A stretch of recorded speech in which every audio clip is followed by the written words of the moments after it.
नागिन का रहस्य। गांव में मातम छाया हुआ था। 7 दिनों में 7 रहस्यमयी मौतों ने सबको दहला दिया था। हर मौत का कारण एक ही था, माइनस सांप का काटना। लेकिन अजीब बात यह थी कि मरने वाले सभी मर्द थे। उस रात रोशनी अपने बिस्तर पर लेटी यही सोच रही थी, ये कैसा सांप है जो सिर्फ मर्दों को अपना निशाना बना रहा है। इस रहस्य का पता लगाने का जुनून उस पर हावी हो गया। वो चुपके से उठी और घर से निकल पड़ी। रात के अंधेरे में वो अकेली गांव के बाहर घने जंगल की ओर चल दी। हवा में सरसराहट थी और झींगुरों की आवाज गूंज रही थी, पर रोशनी का दिल डर से नहीं बल्कि सच्चाई जानने की उत्सुकता से धड़क रहा था। तभी पेड़ों के बीच से उसे एक दूधिया रोशनी दिखाई दी। उसने देखा एक विशाल सफेद सांप जंगल से निकलकर गांव की ओर बढ़ रहा था। उसकी त्वचा चांदनी में चमक रही थी। रोशनी एक बड़ी चट्टान के पीछे छिप गई और अपनी सांस रोककर देखने लगी। देखते ही देखते वो सांप हवा में ऊपर उठा और उसका शरीर बदलने लगा। एक पल में वो विशाल सांप एक बेहद खूबसूरत लड़की में बदल गया। उसके लंबे काले बाल थे और आंखें किसी तारे की तरह चमक रही थीं।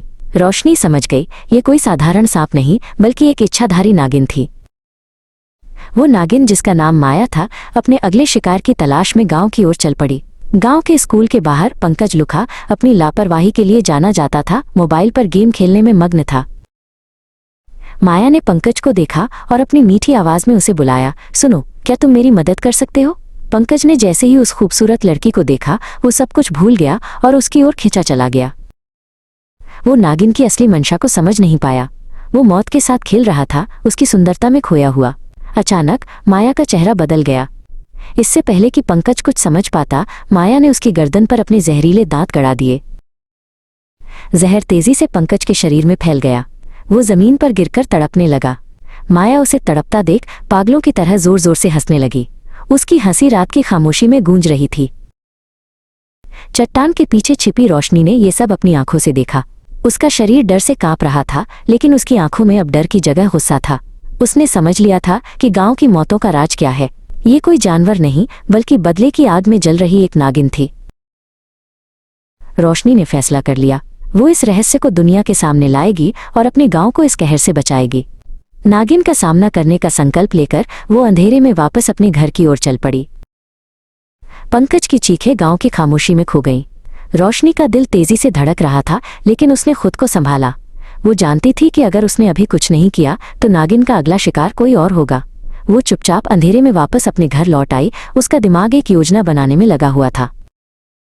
उसे अपनी दादी की सुनाई पुरानी कहानियां याद आईं। वो सीधे गांव की सबसे बुजुर्ग महिला दादी माँ के घर गई। दादी माँ, जिनकी आंखों में सदियों की बुद्धिमत्ता थी, ने रोशनी को देखा और समझ गईं कि ये लड़की किसी आम डर से नहीं आई है। रोशनी ने हिम्मत करके पूछा, दादी माँ, क्या आप इच्छाधारी नागिनों के बारे में कुछ जानती हैं? दादी माँ ने एक गहरी सांस ली और एक भूली बिसरी कहानी सुनानी शुरू की। बहुत साल पहले इस जंगल में एक नाग नागिन का जोड़ा एक पवित्र नागमणि की रक्षा करता था।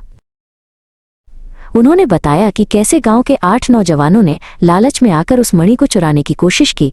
उस लड़ाई में नाग मारा गया और मणि कहीं खो गई। नागिन ने कसम खाई कि वो उन 8 लोगों से अपने साथी की मौत का बदला लेगी। दादी माँ ने जब उन 8 लोगों के नाम बताए तो रोशनी के पैरों तले जमीन खिसक गई। 7 नाम वही थे जो मर चुके थे और 8वां नाम उसके अपने पिता का था। वो भागती हुई घर आई और अपने पिता से सच पूछा। उसके पिता ने रोते हुए अपना गुनाह कबूल कर लिया। अब रोशनी सब समझ गई थी, माया का दर्द, उसका गुस्सा, सब कुछ। उसने फैसला किया कि वो इस नफरत के सिलसिले को खत्म करेगी। उसे वो खोई हुई नागमणि ढूंढनी होगी ताकि माया को शांति मिल सके। उसे याद आया कि दादी माँ ने जंगल में एक पुराने मंदिर के खंडहर का जिक्र किया था। अगली रात वो फिर से जंगल में गए, इस बार मंदिर के खंडहरों की ओर। जगह डरावनी थी, हर तरफ से अजीब आवाजें आ रही थीं, लेकिन रोशनी डरी नहीं। वो जानती थी कि उसे ये करना ही होगा। काफी देर तक खोजने के बाद उसे एक पत्थर की वेदी के नीचे एक छोटा सा संदूक मिला। जैसे ही उसने उसे खोला, एक तेज रोशनी निकली। अंदर नागमणि चमक रही थी। तभी उसके पीछे से फुफकारने की आवाज आई। माया अपने विशाल सफेद नागिन के रूप में उसे घूर रही थी। रोशनी ने मणि को एक हथियार की तरह इस्तेमाल नहीं किया। उसने उसे माया की ओर बढ़ाया और कहा, यह तुम्हारे साथी की आत्मा है, इसे ले लो और शांति पाओ। बदला लेने से तुम्हारा दर्द कम नहीं होगा। माया वापस अपने इंसानी रूप में आ गई। उसकी आंखों में सदियों का दर्द और अब आंसू थे। जैसे ही माया ने मणि को छुआ, उसकी रोशनी ने उसे घेर लिया। उसने कृतज्ञता से रोशनी की ओर देखा। तुम्हारी दया ने मुझे इस नफरत के बंधन से मुक्त कर दिया, उसने कहा। ये कहकर वो आखिरी बार एक सफ़ेद नागिन में बदली और हमेशा के लिए जंगल में गायब हो गई। गांव अब सुरक्षित था और रोशनी ने सीखा था कि असली ताकत बदला लेने में नहीं बल्कि माफ़ करने में है।